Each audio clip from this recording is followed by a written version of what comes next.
For more on what happens next, we spoke earlier to John Kirby, the National Security Council's coordinator for strategic communications.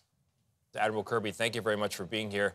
We'll talk about the U.S. response and deterrence, failed deterrence, in just a moment. But first, let's talk what happened. It's been described as a pre-dawn attack on our soldiers as they slept there in Jordan. What else do you know? Well, we think this was a single drone attack. Again, we're trying to get more information right now, but it looks like it was a single drone attack. It hit a barracks facility where there were troops inside, and given the hour, most likely many of them, if not all of them, were in their beds.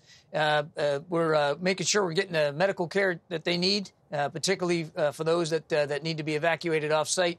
But we're also standing by for the potential numbers of injuries to go up. For instance, if some of them experience concussive symptoms, which would suggest maybe traumatic brain injury. And most importantly, we have to remember there are 3 American families that got the worst possible news over the weekend.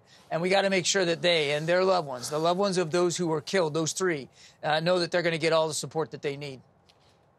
You know, Admiral, we've got 3 dead soldiers this morning. We've got 2 dead Navy SEALs on a mission in the region because of the conflict. We got an Army pilot in a coma, dozens injured, and more than 160 attacks on American forces there in the region. What do we need to do to make this stop?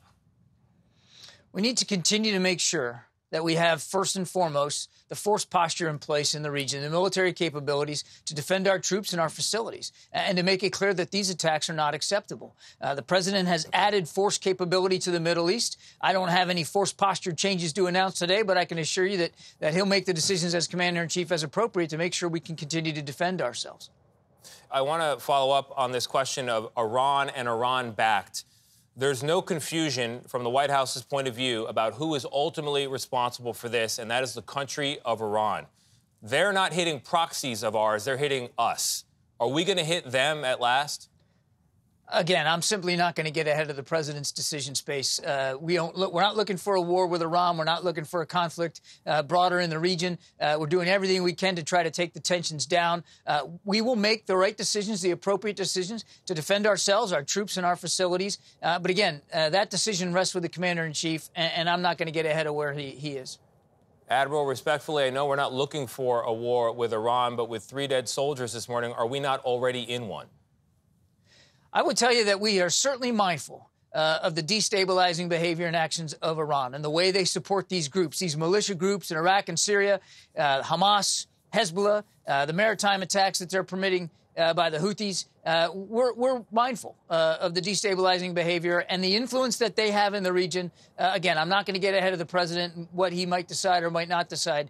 We are not interested in a broader conflict in the region. We're not looking for another war, but we absolutely will do what we have to do to protect ourselves.